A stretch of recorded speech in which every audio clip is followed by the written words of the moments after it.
So today we are here for the strategy.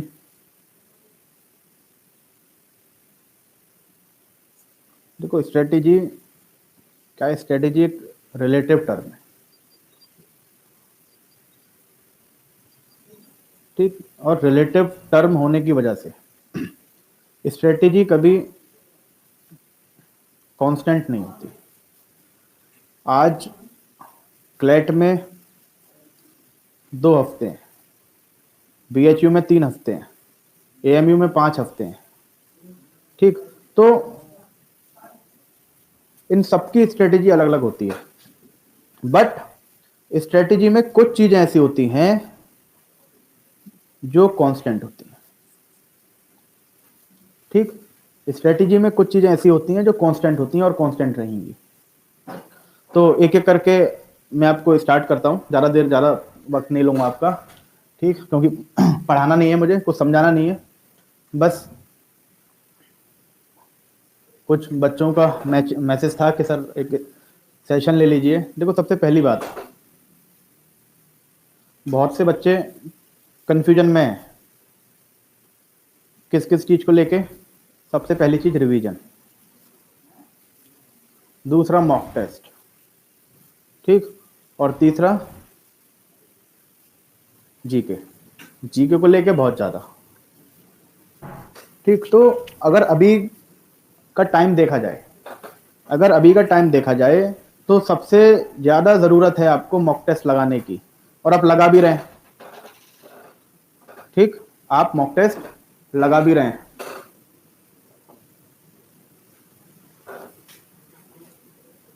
तो mock test में 2 चीजें होती हैं, either you secure good marks और यू सिक्योर्ड बैड मार्क्स, ठीक है।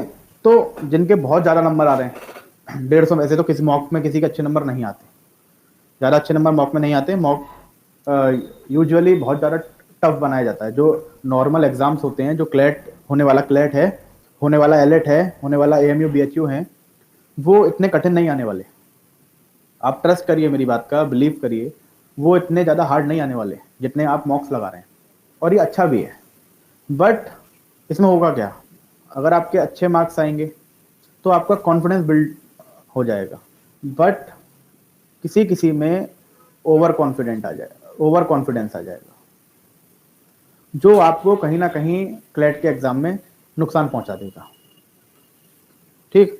तो कितने भी मॉक्स लगाइए, चाहे आपके 150 में से 150 आ रहे हैं, फिर भी आपको ओवर एक्साइटेड, ओवर कॉन्फिडेंस नहीं होना है। ऐसा नहीं है कि मेरे आज 1 महीने पहले मैं कोई मॉक दे रहा हूँ और मेरे को मॉक में 150 में से 130 में स्कोर कर रहा हूँ, तो आज मैं अपनी तैयारी छोड़ दूँ कि मेरा तो अब सब तैयार हो गया साहब, अब दूसरों को तैयार करने दो, ठीक है। क्योंकि आपको नहीं पता, आप ज़्यादा से ज़्यादा 20 लोगों से बात कर रहे होंगे, 50 लोगों से बात कर रहे होंगे, 100 लोगों से बात कर रहे होंगे, 1000 लोगों के कांटेक्ट में होंगे, डिफरेंट ग्रुप्स को, टेलीग्राम के ग्रुप्स को मिला के, ठीक। बट कंपटीशन में 50,000 बच्चे होंगे, आपको नहीं पता कि आपके 120 नंबर हैं, तो क्या पता 5,000 बच्चे ऐसे हों कि 125 नंबर उनके हों, ठीक। तो किसी भी पॉइंट पे हमें तैयारी को नहीं छोड़ना है, चाहे हम कितने भी मॉक्स लगा चुके हों, कितने भी अच्छे नंबर हमारे आ रहे हैं, ठीक। ज़्यादा से ज़्यादा मॉक टेस्ट दीजिए, क्योंकि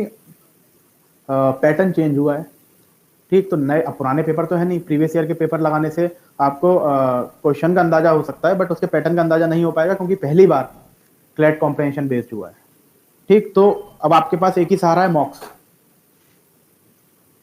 ठीक। और क्योंकि अब केवल 2 हफ्ते बचे हैं, तो कंप्लीट अगर सिलेबस का आप रिवीजन करने बैठेंगे तो ना तो रिवीजन पूरा हो पाएगा और ना मॉक लगा पाएंगे, ठीक। तो मॉक्स के बाद मैं रिवीजन पे आऊंगा। मॉक में एक तो ओवर कॉन्फिडेंस, कितने भी नंबर आ जाएं, फोन करके सर मेरे तो 150 नंबर आ गए, अब मैं क्या करूं, छोड़ दूं तैयारी? तो कितने भी अच्छे नंबर आए, आपको किसी भी पॉइंट पे तैयारी नहीं छोड़नी। मैक्सिमम, वैसे तो ये बहुत ही कम होता है, ठीक है, ये बहुत ही कम होता है, ज़्यादातर ये होता है कि भैया मेरे तो 60 से आगे नहीं बढ़ रहे, 70 से आगे नहीं बढ़ रहे। वो इसलिए नहीं बढ़ रहे क्योंकि आप एनालाइज ही नहीं कर पा रहे अपने आप को, आपके अपने वीक पॉइंट्स को। कोई आदमी लगातार मैथ और रीजनिंग में मात खा रहा है, ठीक, बट वो तो प्रैक्टिस नहीं करेगा। वो फोन लगाएगा, यार मेरे तो 60 रह गए, या मेरे तो 70 आ पा रहे हैं, इससे ऊपर जा ही नहीं पा रहा। मेरे को फोन करेंगे कि सर क्या करें, 70 आ रहे हैं बस, ठीक। तो फोन मत करिए। दूसरा, नहीं बता पाएगा, कोई भी नहीं बता पाएगा कि कैसे। देखो अब तैयारी आपकी हो चुकी, सिलेबस आपका हो चुका, अब आपको ढूंढना है वीक पॉइंट्स क्या है। उसके लिए भी अब कम टाइम है। अगर 70% वीक पॉइंट है तो फिर नहीं पूरा कर पाएंगे। बट कुछ बच्चे हैं जो 80s पे हैं, 70s पे हैं, उन्हें 90s और 100 मॉक में अगर क्रॉस करना है। देखो मॉक में अगर आप 100 क्रॉस कर रहे हो तो क्लैट में अपने 125 नंबर मान के चलना 150 में। हमारे जो मॉक टेस्ट हुए हैं, ठीक, या फिर कहीं के भी मॉक टेस्ट आप लगा रहे हो, अगर आप 100 क्रॉस कर रहे हो, 100 और 110 के बीच में आ रहे हो, तो क्लैट में 120 to 130 आपका आ सकता है, ठीक। तो सबसे पहली बात, डीमोटिवेट नहीं होना है। डीमोटिवेट और मोटिवेट होने के कई कारण होते हैं। अब मेरे खराब नंबर आए, सपोज करिए 150 में से 70 नंबर आए। अब 70 नंबर पे अब मैं रो रहा हूँ, टेंशन में आ गया कि भैया अब मैं क्या करूँ, ठीक, पढ़ाई छोड़ दी, डिप्रेशन में आ गया। मैंने फ़ोन लगाया कि अमित मेरे तो यार 70 नंबर आ रहे हैं। अमित वहाँ से कह रहे हैं कि अरे यार अब तो तेरा नहीं हो पाएगा, अब 70 तो बहुत कम है, ऐसे तो टॉप 20 भी नहीं मिलना, टॉप 5 की तो दूर की बात है। यार 70 नंबर पे तो AMU BHU भी नहीं निकल पाएंगे तुझसे, ठीक। और डर गया आदमी। फिर साहब शांतनु को फ़ोन किया, वो बोल रहे हैं अरे यार मैं तो जो है मेरे तो 120 आ रहे हैं यार, तो बहुत पीछे है। और डर जाएगा, ठीक। तो दूसरों से बात करने से अच्छा है कि अपने आप को खुद एनालाइज करो। क्योंकि अगर इस टाइम पे किसी ने आपको डिमोटिवेट कर दिया या अपनी बातों से डिप्रेस कर दिया, ठीक, they are so many negative people around you, so many negative people जो हर पहलू पे आपके साथ नेगेटिव बात करेंगे। हाँ, कोई पॉजिटिव बात करने वाला आपके पास है, कोई ऐसा दोस्त है जो आप मतलब जो पॉजिटिविटी आपके अराउंड फैला दे कि यार 70 है, कोई बात नहीं, और मेरे भी 70 थे, मैंने 90 कर लिए, इन चीज़ों पे काम कर ले, या तेरा क्या है, मैं देखता हूँ तेरा क्या कमी रह रही है, एनालाइज करके उसने तुम्हें बता दिया। तो ऐसे पॉजिटिव लोगों से बात कर रहे हो तो बहुत बढ़िया बात है। बट इस टाइम पे स्टूडेंट की जो मानसिकता होती है, जो मेंटालिटी होती है, वो क्या होती है कि हर कोई डरा हुआ है। जब खुद का पेपर भी पास है, तुम्हारा पेपर भी पास है, ठीक, तो इंसान को कहीं ना कहीं डर लगा रहता है। तो अप्रोच हमेशा पॉजिटिव होनी चाहिए। चाहे मैं तो कह रहा हूँ भले ही आपके यहाँ 70 आ रहे हैं, वहाँ 50 रह जाएं, ठीक, बट पेपर देने से पहले ही हार जाना, ये बहुत गलत चीज़ है। आपको एटलीस्ट जब तक आप पेपर दे नहीं देते, जब तक आप अटेम्प्ट नहीं कर लेते, तब तक आपको ये लगना है कि मेरा सिलेक्शन होना ही होना है। मैंने इतनी तैयारी करी है, इतनी मेहनत करी है, इतने मॉक्स दिए हैं, तो मैं ऐसा कोई भी क्वेश्चन नहीं होगा जो मुझे नहीं आता, ठीक, और ऐसा होगा भी। तो डीमोटिवेट अपने नंबरों को देख के नहीं होना है। कम नंबर क्या होता है, ये एक चांस होता है। किस चीज का चांस टू इम्प्रूव। अब मान लीजिए आप सरल मॉक करके 150 में से 140 ले आएंगे, तो कहीं ना कहीं आपकी मेंटेलिटी में ये आ जाएगा, आपके माइंड में ये आ जाएगा कि मेरी तैयारी कंप्लीट है। तो ये जो इम्प्रूव होने के जो चांसेस हैं, ये पूरी तरह से खत्म हो जाएंगे। 140 कोई मॉक में ले आए, उसके इम्प्रूव करने के चांसेस पूरी तरह से खत्म हो जाएंगे। समझ रहे हैं? तो 70 कठिन मॉक बनाने का तरीका आपको डिमोटिवेट करना जाते हैं, ताकि आप में गुंजाइश रहे इंप्रूवमेंट की। कब तक? टिल द एग्जाम तक आपके मन में क्या हो कि मेरी तैयारी और इंप्रूव मैं कर सकता हूं by practice more and more mock test. ज्यादा से ज्यादा आप मॉक टेस्ट को दे सकते हैं, ठीक। तो 70 नंबर अगर आएंगे तो ये चांस है आपका इंप्रूव करने का। आपके मन में ये अपॉर्चुनिटीज स्ट्राइक करनी चाहिए। डिप्रेस नहीं होना, डिमोटिवेट नहीं होना। भाई 70 है, मेरे पे इंप्रूव करने के लिए 80 नंबर है, तो बहुत बढ़िया हो गया। भाई इसके तो 140 आ गए, तो बेचारा 10 दिन में बेचारा इंप्रूव ही नहीं कर सकता, तो नुकसान में हो गया ना। आपको इंप्रूव करने के कितने चांस है? 70 आए 100 लाओगे, कितने खुश हो जाओगे? 30 नंबर का इंप्रूवमेंट। इंप्रूवमेंट होगा कब? जब आप अपने वीक पॉइंट्स को नोटिस कर लोगे, और नोटिस करने के बाद उन पे काम कर लोगे, तो ऑटोमेटिकली नेक्स्ट टेस्ट में आपके नंबर इंक्रीज होंगे ऑटोमेटिकली। दूसरी चीज,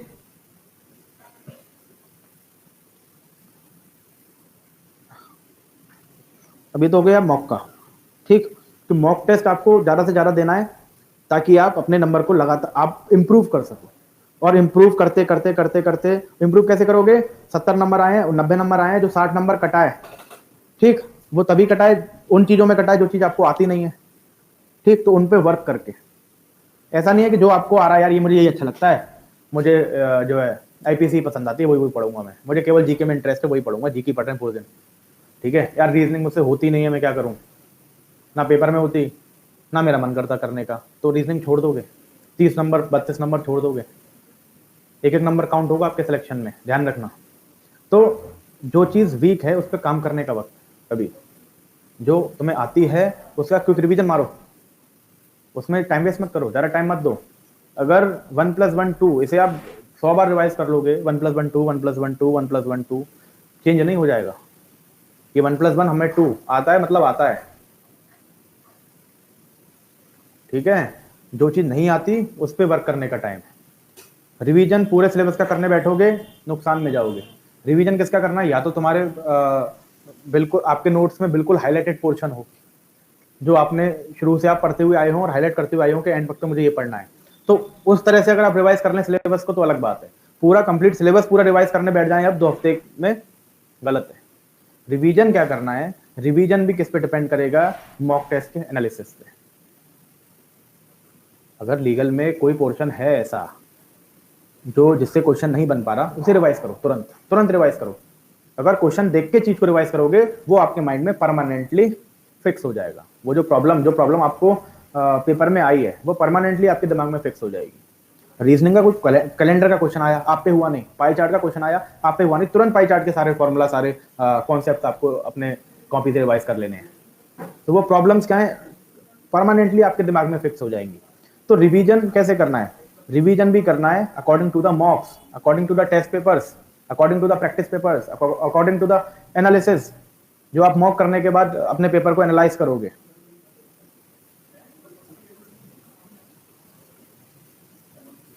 ठीक। मॉक टेस्ट देने से एक बहुत अच्छी बात मैं तुम्हें बताऊं, जितने देखो सबसे इंपॉर्टेंट, सबसे स्कोरिंग होने वाला है जीके या लीगल, सबसे स्कोरिंग हो जाता है, ठीक। तो अब एक बात बताओ, तुम्हारे पास, अब सपोज करो तुमने 30 मॉक्स कर लिए, ये मान के चल रहा हूं कि तुमने 30 मॉक्स कर लिए। अब 30 मॉक्स में जीके के कितने क्वेश्चन आएंगे? 30 क्वेश्चन आएंगे।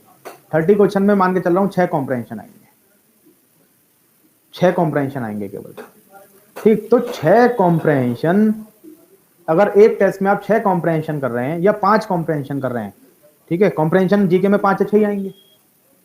तो अगर आप 5 कॉम्प्रहेंशन कर रहे हैं तो आपने जीके के 150 कॉम्प्रहेंशन कर लिए। बहुत से कहते हैं सर मॉक में जीके आ रही है, मुझसे हो ही नहीं रही। मॉक में जीके हम डालते हैं नई नई, जो क्लास में नहीं हो पाई है, जो मुझे पता है कि तुम्हारी छूट गई होगी, तुमसे कहीं ना कहीं मिस हो रहा होगा, तो उसे आपको याद करना है। जीके आपको देखो, मॉक जितने भी आप मॉक्स दे रहे हैं, मॉक्स की जीके को आपको याद करना है, मॉक्स की जीके को आपको याद करना है। अब आपने 150 कॉम्प्रहेंशन आपके सामने पढ़े, 150 कॉम्प्रहेंशन आपके सामने पढ़े, इसका मतलब 150 आर्टिकल्स, 150 आर्टिकल्स आपके केवल 30 मॉक्स देने से कंप्लीट हो गए। 150 आर्टिकल्स का मतलब समझ रहे हो? 150 न्यूज आर्टिकल्स आपके केवल मॉक से हो गए। अगर किसी ने पूरी साल जीके नहीं भी पढ़ी होगी तो जीके केवल इन 150 आर्टिकल्स से भी तैयार हो जाएगी। चाहे मैं हूं, चाहे हमारा इंस्टीट्यूशन हो, चाहे किसी और का इंस्टीट्यूशन हो, दिल्ली का इंस्टीट्यूशन हो, लखनऊ का इंस्टीट्यूशन हो, हर कोई चाहता है कि उसके मॉक में जीके के सबसे इंपॉर्टेंट न्यूज वो रखे, जो मोस्ट प्रिडिक्टेबल न्यूज है वो रखे। ठीक है, तो ये जो 150 न्यूज आर्टिकल्स आपके मॉक से तैयार हुए हैं ना, ये वो 150 आर्टिकल्स हैं जिनके आने के सबसे ज्यादा चांसेस हैं, क्योंकि हर कोचिंग, हर इंस्टीट्यूशन ये चाहता है कि हम ज्यादा से ज्यादा इंपॉर्टेंट चीजें कवर कर लें, जो सबसे इंपॉर्टेंट न्यूज है उसको कवर कर ले। तो मॉक से जो जीके आपकी तैयार होगी उसमें से बहुत ज्यादा फंसेगा। अगर आपने 30 मॉक्स भी कर रहे हैं तो 150 न्यूज आर्टिकल्स आपके तैयार हो गए, 150 न्यूज आर्टिकल, 150 पैराग्राफ तैयार हो गए। क्योंकि मॉक्स कैसे बनते हैं, अखबार से कोई इंपॉर्टेंट आर्टिकल उठाया और वहां पर पेस्ट कर दिया, इंडियन एक्सप्रेस से कोई आर्टिकल उठाया पेस्ट कर दिया, लाइव लॉ से कोई आर्टिकल उठाया पेस्ट कर दिया, ठीक। और ऐसे ही लीगल में भी लिमिटेड चीजें, लीगल में भी लिमिटेड चीजें। तो मैं बता रहा था कि स्कोरिंग सबसे ज्यादा जीके होता है और फिर लीगल। मॉक्स करने का सबसे बड़ा फायदा होगा कि आपकी जीके बहुत अच्छी तैयार हो जाएगी। मॉक्स नहीं करोगे, जीके की केवल थ्योरी पे आप निर्भर रह जाओगे, केवल थ्योरी पे निर्भर रह जाओगे। थ्योरी अब क्या है, पूरी साल की थ्योरी लिखी है, कम इंपॉर्टेंट भी मोस्ट इंपॉर्टेंट भी। बट मॉक्स में आपको कैसी जीके मिल रही है, केवल मोस्ट इंपॉर्टेंट जीके। तो अगर आप मॉक्स लगा लेते हो तो मोस्ट इंपॉर्टेंट जीके जो पूरे साल की होगी वो आपकी केवल मॉक्स से तैयार हो जाएगी। आपको नहीं आता आप रट लो, जीके का एक ही फंडा है जो टेस्ट में, ठीक। देखो बेटा, ऑनलाइन क्या है कि अभी ये पहली बार पेपर हो रहा है, नया पैटर्न है, तो ये तो आप किसी भी इंस्टीट्यूट के आप लगाओगे, हमारे मॉक पेपर्स करो, उसी से आपको मिलेंगे। कॉम्प्रहेंशन बेस्ड जीके के सवाल कहीं नहीं बनते ही नहीं है कहीं। इंडिया के किसी भी पेपर में कॉम्प्रहेंशन बेस्ड ऑब्जेक्टिव जीके नहीं आता, समझ रहे हो। तो ये तो आप हमारे मॉक्स लगाओ या किसी और इंस्टीट्यूट के मॉक्स लगाओ, उसी से आप प्रैक्टिस कर सकते हो। कोई स्पेशल आपको साइट मिल जाए जहां पे ये ऐसे प्रैक्टिस पेपर हो, ऐसा नहीं है। ऑब्जेक्टिव मिल जाएंगे बट कॉम्प्रहेंशन बेस्ड जीके कहीं आती नहीं है। कोई क्यों बनाएगा फिर क्वेश्चंस, केवल क्लेट में पूछे जा रहे हैं, तो क्लेट वाले जो तैयारी कराने वाले लोग हैं वो केवल इन क्वेश्चनों को बना रहे हैं अपने मॉक टेस्ट में, ठीक। बट ये कि 30 मॉक्स, मैं कह रहा हूं 30 मॉक्स भी अगर आप कर रहे हैं, 25 भी मॉक्स कर रहे हैं, तो मोस्ट इंपॉर्टेंट जो पूरे साल की जीके वो आपकी कवर हो जाएगी, ठीक। ये हो गया। नेक्स्ट चीज पे चलते हैं, ठीक है। सारी बातों को बहुत ध्यान से सुनना। नेक्स्ट चीज है सर, बहुत से बच्चों को यही नहीं पता रहता sir, how to attempt the question paper, how to attempt the question paper, ठीक। मैंने देखा ऑफलाइन में जब मॉक हुआ करते थे, स्टार्ट हुआ पेपर, बच्चा रीजनिंग पे लग गया, शुरू में ही गधे की चाल ले ली, ठीक। पेपर स्टार्ट हुआ, स्टार्ट होते ही भैया अरे मैथ, मुझे तो मैथ में मजा आता है, मैथ उठा के बैठ गया, उसी में अब आधे घंटा वो उसी में दिमाग मार रहा है, ठीक। अटेम्प्ट कैसे करना है, सबसे पहले जीके, और स्टैंडर्ड तरीका बता रहा हूं आपको, यही आपको यूज करना है। हल्की फुल्की एक सब्जेक्ट में इधर उधर आप कर सकते हो according to your interest and according to your preparation for the subject. But standard क्या है, सबसे पहले पे जीके, सबसे ज्यादा स्कोरिंग है जीके में, या तो आएगा या नहीं आएगा, ठीक। तो सबसे पहले जीके, सेकंड पे you have to attempt legal aptitude, क्योंकि इसमें क्या है कि आपको कॉन्सेप्ट लगा के सॉल्व नहीं करना, समझिए, आपको कॉन्सेप्ट लगा के सॉल्व नहीं करना। जीके में भी कॉम्प्रिहेंशन पढ़ो, न्यूज या तो आपने पढ़ी होगी या नहीं पढ़ी होगी, या तो आपको याद होगा, नहीं याद होगा, आंसर लग जाएगा या छोड़ के आगे बढ़ोगे।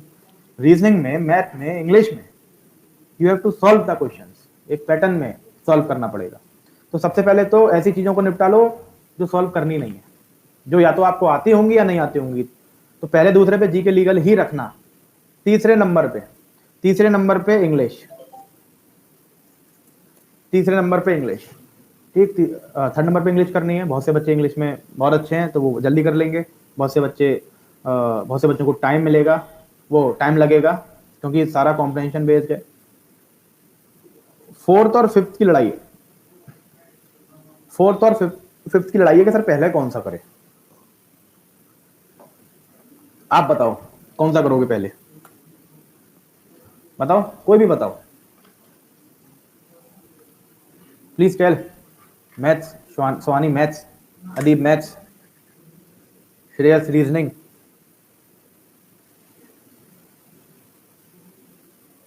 Reasoning reasoning reasoning reasoning Kriti, reasoning, logical reasoning, reasoning.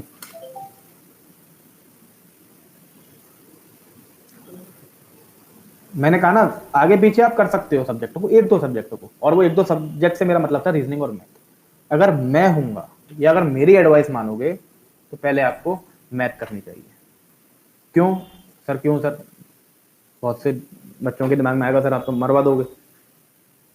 उसके बाद रीजनिंग, रीजनिंग में भी सवाल लॉजिकल के हैं तो पहले लॉजिकल के फिर क्रिटिकल। ठीक। मैथ क्यों? मैथ में सवाल बनेगा छोटा, देखने में बड़ा रहेगा, बड़ा लगेगा, अरे भाई इतना बड़ा ग्राफ, इतना बड़ा पाई चार्ट, तो इतने बड़े पाई चार्ट को कैसे सॉल्व करूंगा भैया, उसे वो खाली देखने में बड़ा है। उसके सॉल्यूशन पे जाओगे पहले स्टेप में या ज्यादा से ज्यादा दूसरे स्टेप में सॉल्यूशन मिल जाएगा। ठीक है, तो ध्यान रखना, पहले कोशिश करना कि मैथ कर लो। मैथ में क्वेश्चन स्मॉल होंगे, मैथ में क्वेश्चन स्मॉल हो, अदीप जरूरी नहीं है केसलेट आई भी, मैं तुम्हें बात बताऊं। ठीक है, तो डरो मत किसी भी चीज में, कोई टाइम टेकिंग नहीं है, जितना टाइम तुम लगाओगे उतना ही दूसरा बच्चा लगाएगा। ठीक है, तो पहले मैथ करोगे फिर रीजनिंग, क्रम यही चलेगा। पहले जीके, दूसरे पे लीगल, तीसरे पे इंग्लिश, चौथे पे मैथ्स, पांचवें पे रीजनिंग। और मैथ्स रैंक बनाएगा, ध्यान रखना। 12 में से 10 क्वेश्चन बच्चे लगा के आते हैं, 10 क्वेश्चन आप लगा के आओगे, 12 में से 8 करके आओगे। 8 नंबर का मतलब है 8000 रैंक पार कर जाना। ठीक, तो इस चीज को ध्यान रखना। जो बच्चे ये सोच रहे हैं कि हम तो पेपर 138 में से देंगे, 138 में से देंगे, तो उन्हें टॉप 3 कॉलेज मिल जाए, नामुमकिन बात है। तो हमें पांचों सब्जेक्ट अटेम्प्ट करने हैं। अगर मैथ हमारा वीक चल रहा है तो दिन में थोड़ा सा ज्यादा टाइम मैथ को देना है। मैथ के केवल 12 क्वेश्चन जरूर हैं, बट वो 12 क्वेश्चन 12 में से 10 भी लग जाएंगे, इस लेवल का मैथ आएगा बस। समझ रहे हो? तो मैथ में अगर थोड़ी सी भी मेहनत हो जाएगी तो आप लोगों से बहुत आगे चले जाएंगे, क्योंकि ध्यान रखना 50% बच्चा ऐसा होगा जो मैथ को पूरी तरह से छोड़ के आएगा। अगर 50,000 बच्चों ने पेपर दिया तो 25,000 बच्चे ऐसे होते हैं जो जिनका इंटरेस्ट मैथ में होता ही नहीं है।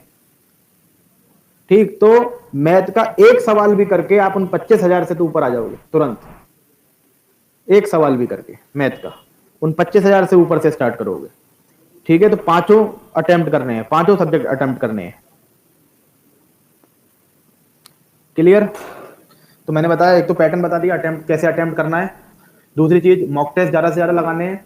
मॉक टेस्ट में एनालिसिस करना है, उसी हिसाब से रिवीजन करना है और उसी हिसाब से वीक पॉइंट्स की प्रैक्टिस करनी है बार बार। मॉक टेस्ट में अच्छे मार्क्स आएंगे तो ओवर कॉन्फिडेंस नहीं आने देंगे, ओवर एक्साइटेड नहीं होंगे, और अगर खराब मार्क्स आएंगे तो डीमोटिवेट नहीं होंगे। डीमोटिवेट कैसे नहीं होना है?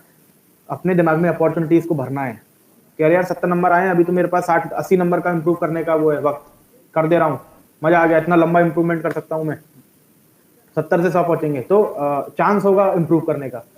जो 150 में, ये सोचिए कि जो 150 में से 140 ले आ रहा है वो वहीं पे अपनी तैयारी को खत्म कर देगा, वो वहीं पे इंप्रूव करना बंद कर देगा। ठीक, उसके बाद हमने देखा कि जीके मॉक टेस्ट से जीके में क्या हेल्प मिलेगी। अगर 30 मॉक्स भी आपने दिए हैं तो आपके 150 न्यूज आर्टिकल तैयार हो जाएंगे, कम से कम 150 न्यूज आर्टिकल्स। और 150 न्यूज आर्टिकल्स अगर पूरे साल की अगर आप मोस्ट इंपॉर्टेंट न्यूज निकालें तो ज्यादा से ज्यादा 150 बनेंगी, 100 बनेंगी ज्यादा से ज्यादा। ठीक, हर इंस्टीट्यूट जो मॉक टेस्ट करा रहा है, हर कोचिंग वाला चाहता है कि उसकी वो ज्यादा से ज्यादा ऐसी जीके रखे जो एग्जाम में फंसे। ठीक है, तो आपने केवल मॉक्स भी कर रखे हैं, अगर आपने 25 to 30 मॉक्स कर रखे हैं तो लगभग पूरी आपकी जीके की तैयारी हो जाएगी। आपको और कुछ भी तैयार करने की जरूरत नहीं है लास्ट टाइम पे। ठीक, क्योंकि एक साल में 150-200 से ज्यादा इंपॉर्टेंट न्यूज नहीं होती। ठीक, और मेरी अगली बात थी कि मैथ को जरूर अटेम्प्ट करना है, चाहे कुछ भी हो जाए। अगर मैथ वीक चल रहा है तो मैथ सबसे ज्यादा स्कोरिंग रहेगा, रैंक ऊपर ले जाएगा, क्योंकि 50% जनता मैथ छोड़ के जाएगी। ठीक, तो उनसे एक सवाल भी अगर आप मैथ का करोगे तो ऑटोमेटिकली उनसे ऊपर हो जाओगे। क्लियर? नेक्स्ट चीज, नेक्स्ट है don't compare with your friends.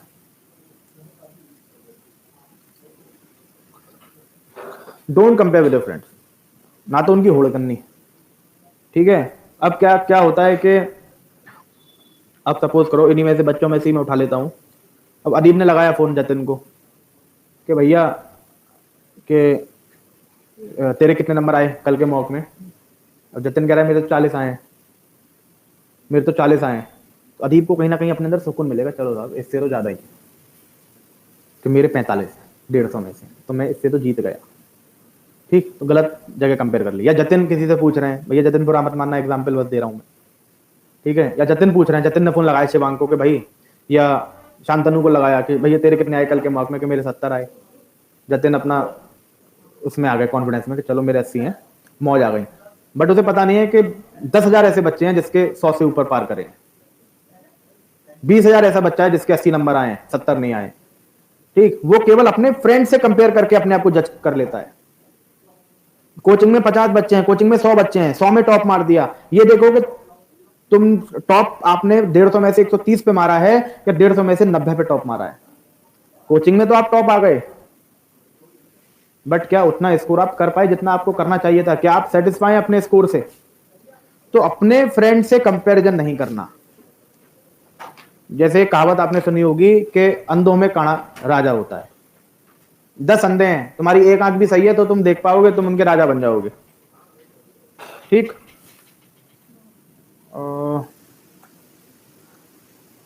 Wait for a while, wait for a second.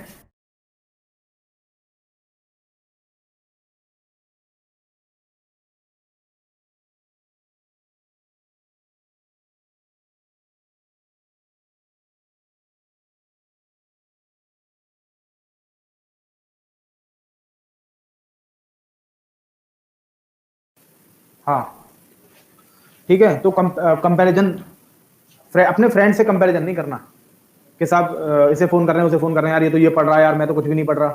नई चीज पढ़नी नहीं है, केवल रिवीजन करना है, अपनी चीजों का केवल रिवीजन करना है कि साहब अरे यार ये तो 4-4 किताबें पढ़ रहा है, 4-4 किताबें पढ़ने में टाइम वेस्ट करना ही नहीं है।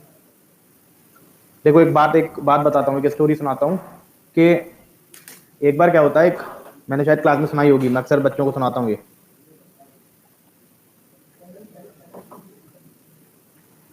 एक बार एक बाज क्या करता है, उसका नया जब वो अंडा देता है, बाज बहुत बड़ा पक्षी होता है, शिकार करने वाला पक्षी। वो क्या करता है, अपने अंडे को मुर्गे के अंडों के बीच रख जाता है। भाई कौन देखभाल करे अंडे की? अब ये मुर्गे के सब उसके बाज के अंडे एक जैसे होते हैं, तो वो बाज अपना अंडा मुर्गे के घोंसले में रख जाता है कि ये अपना अंडा समझ के इसकी देखभाल करता रहेगा।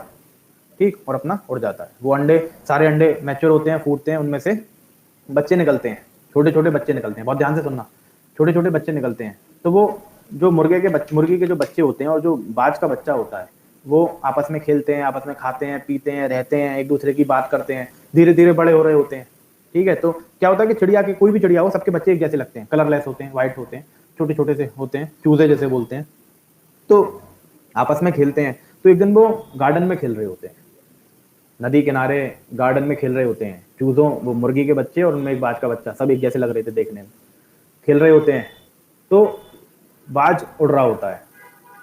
एक तो बाज ऊपर देखते हैं, अरे यार ये कौन सी चिड़िया इतनी शानदार उड़ रही है, यार हम तो बिल्कुल बेवकूफ है, हम तो बिल्कुल बेकार हैं, हम तो ये जमीन पे हम तो इस मुर्गे के बच्चे हैं, ये तो ज्यादा से ज्यादा पर मारेगा तो छत तक उड़ पाएगा बस, वो भी तब जब इसकी जान पे बनाएगी, तब कोई इसे पकड़ने आएगा। इस बाज को देखो कितनी लंबी फ्लाइट ले रहा है। ठीक, तो उसमें से जो बाज का बच्चा होता है वो बोलता है कि यार काश मैं भी बाज होता तो मैं भी ऐसे उड़ान लगा पाता, तो मैं भी ऐसी फ्लाइट कर पाता, मैं भी शिकार करता लोगों का। काश मैं भी बाज होता, बाज का बच्चा होता। तो उसके अंदर कैपेबिलिटी तो थी, कैपेबिलिटी तो उसके अंदर थी, बट क्या था, संगत की वजह से, आसपास चूजे होने की वजह से, आसपास उसके मुर्गी के बच्चे होने की वजह से वो अपनी कैपेबिलिटी को पहचान नहीं पाया और वो एक मुर्गा बन के रह गया। ऐसे ही आप में से ज्यादातर बच्चे करते हैं। आप सब बाज के बच्चे होते हैं, सब बाज के बच्चे हैं, बट आप क्या करते हैं कि अपनी संगत की वजह से, अपने फ्रेंड सर्किल की वजह से और बच्चों की वजह से आप उनकी संगत में मिलकर उनके जैसे रह जाते हैं। आप अपनी कैपेबिलिटी को पहचान ही नहीं पाते क्योंकि आपकी मेंटालिटी, आपका माइंड इस तरह से मेकअप हो जाता है कि हम तो मुर्गी के बच्चे हैं, हम ऐसे फ्लाइट लगा ही नहीं सकते। तो वही मेरा पॉइंट था कि don't compare with your friends. अपने फ्रेंड से कंपैरिजन नहीं करना, अपना कंपैरिजन अपने आप से करना है।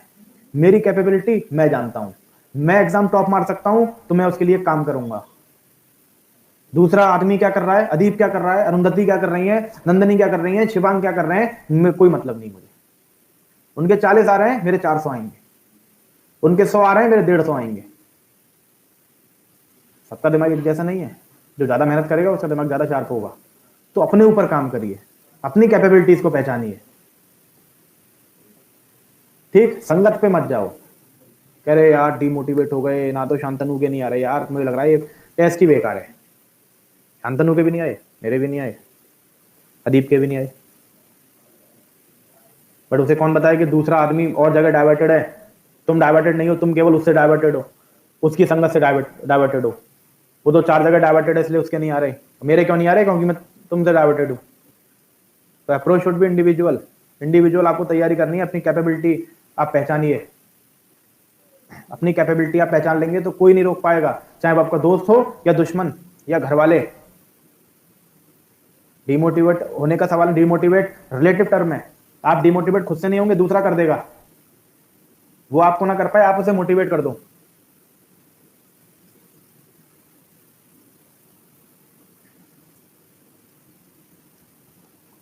और एक बात ध्यान रखना, कोई भी नई चीज नहीं पढ़नी इन 2 हफ्ते में, कोई भी नई चीज नहीं पढ़नी। केवल मॉक्स लगाओ, मॉक्स में एनालाइज करो, वीक पॉइंट को स्ट्रॉन्ग करो, और जो मॉक्स में लगाते वक्त जो कॉन्सेप्ट भूल रहे हो उन्हें केवल उनका रिवीजन करो, बार बार रिवीजन करो। जो कच्ची चीजें उनका रिवीजन करो, अच्छा होगा पेपर।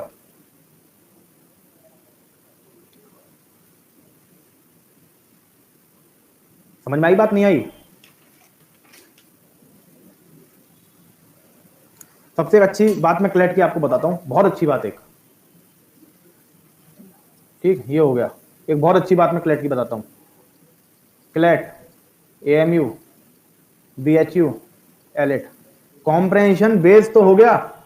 आपने इसकी नेगेटिव, इस चीज क्लैट की नेगेटिव चीज आपके दिमाग में तुरंत आ गई। कॉम्प्रहेंशन बेस हो गया सर, अब कौन सर स्क्रीन पे कैसे कॉम्प्रहेंशन पढ़ेंगे, सर रीडिंग कैसे करेंगे,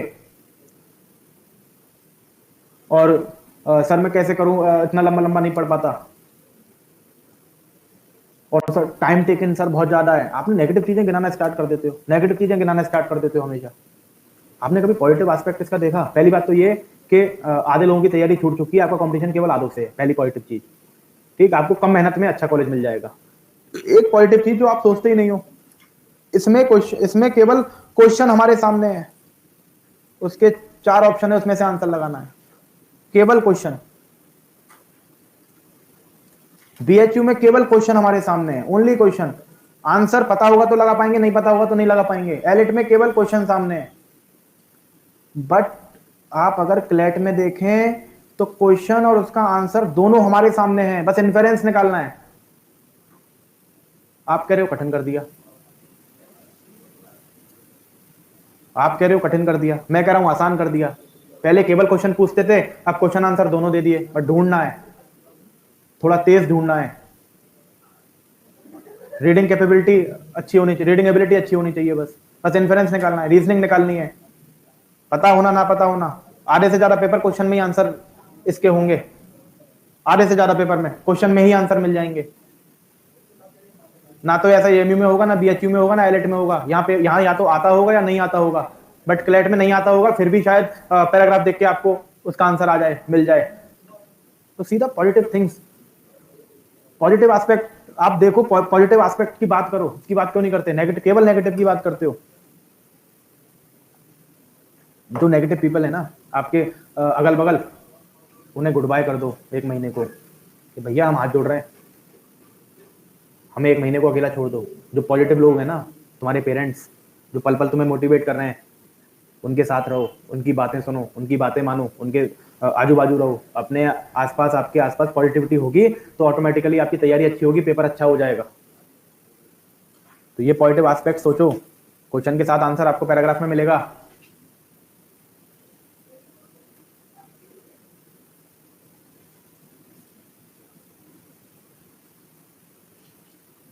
ठीक, और देखो, और सबसे बड़ी बात, ऐसा नहीं, अब कुछ बच्चे होंगे भाई, किसी, मैं तो चाह रहा हूँ सबका क्लैट अच्छा हो, मोस्टली सबका अच्छा होगा भी, पर कुछ बच्चे ऐसे होंगे जिनका प्रेजेंस ऑफ माइंड काम नहीं कर पाया, या किसी वजह से तबीयत खराब हो गया, किसी वजह से तबीयत खराब से याद आया कि आपको हेल्दी रहना है 1 महीने।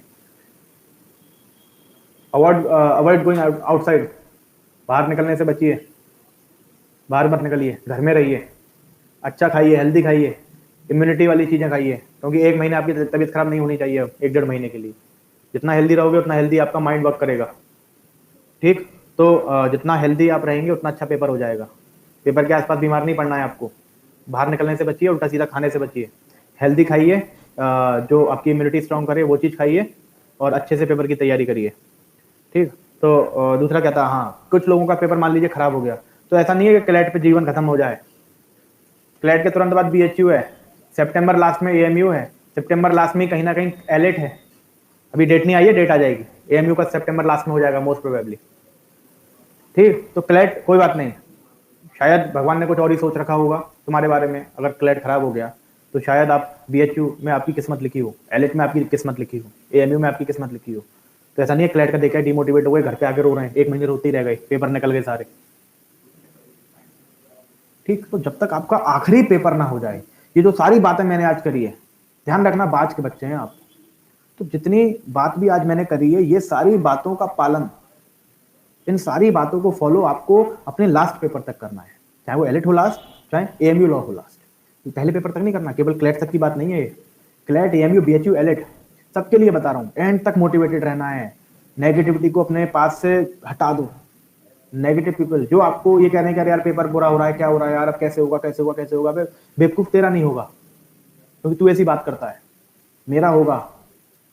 मेरे खराब नंबर आए हैं तो मुझ पे चांस है इंप्रूव करने का, और मैं इंप्रूव करूंगा, अपने वीक पॉइंट्स को एनालिसिस करके उस पर काम करूंगा, उन चीजों को रिवाइज करूंगा, और अगले मॉक में अच्छा दूंगा,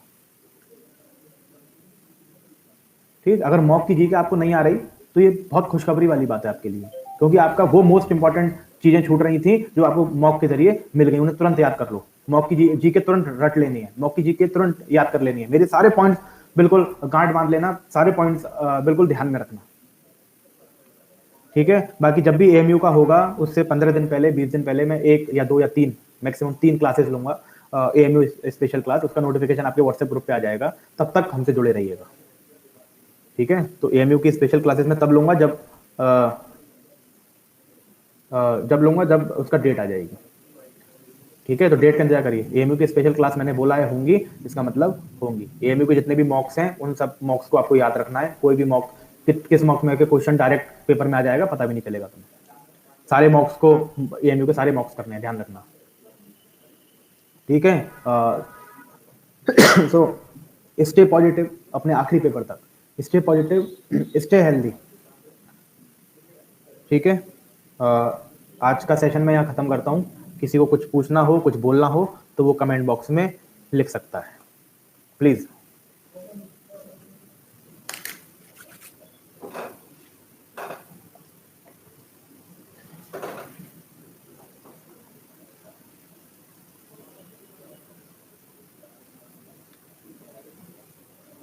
सबको समझ में आ गया? जो बातें मैंने आज करी हैं सबके दिमाग में घुस गई, सबको समझ आ गया?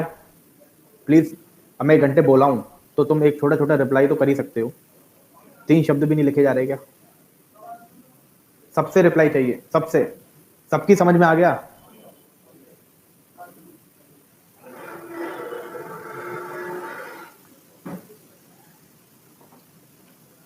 ठीक है, तो अपना जोश बिल्कुल हाई रखना है, अपना जोश बिल्कुल हाई रखना है, ठीक है। बाज बनना है, मुर्गी नहीं बनना, ध्यान रखना, ठीक है। चूजे बन के मत घूमते रहना इधर उधर। तुम्हारी क्लास में भी बहुत सारे मुर्गी के बच्चे नजर आते हैं मुझे, बट बहुत सारे बाज भी हैं, उनसे दूरी बनाए रखना, नेगेटिव पीपल से दूरी बनाए रखना। जो इधर उधर की किताबें पढ़ के बोलते ना, अरे तूने वो किताब पढ़ी क्या, फलाना किताब पढ़ी क्या, ढिमागा किताब पढ़ी क्या, तो बेवकूफ, पढ़नी नहीं है आपको किताब, किताबों में ही उलझे रह जाओगे, टेस्ट पेपर नहीं निकलेगा, तो उन्हें समझाइए। और जिन्होंने आज सेशन अटेंड करने का कष्ट नहीं किया और आप उनके वेल विशर हैं और आपको लगता है कि किसी ने जेन्युइन रीजन की वजह से किसी का ये सेशन छूटा है, तो उसे आप बताना कि ये सेशन जरूर करे, केवल 50 मिनट, 40 मिनट, 50 मिनट का सेशन है, जरूर करे, ठीक है। Okay, so all the best for your exam. CLAT से तुरंत पहले मैं बिल्कुल तुषार बिल्कुल एक सेशन लूंगा 10-15 मिनट का, ठीक है, आपको वेल विशेस देने के लिए और मोटिवेट करने के लिए जरूर लूंगा क्लैट से तुरंत पहले। और तब तक के लिए आप पॉजिटिव रहिए, हेल्दी रहिए। थैंक यू सो मच, ठीक है, पढ़ते रहना। नमस्ते देवेंद्र।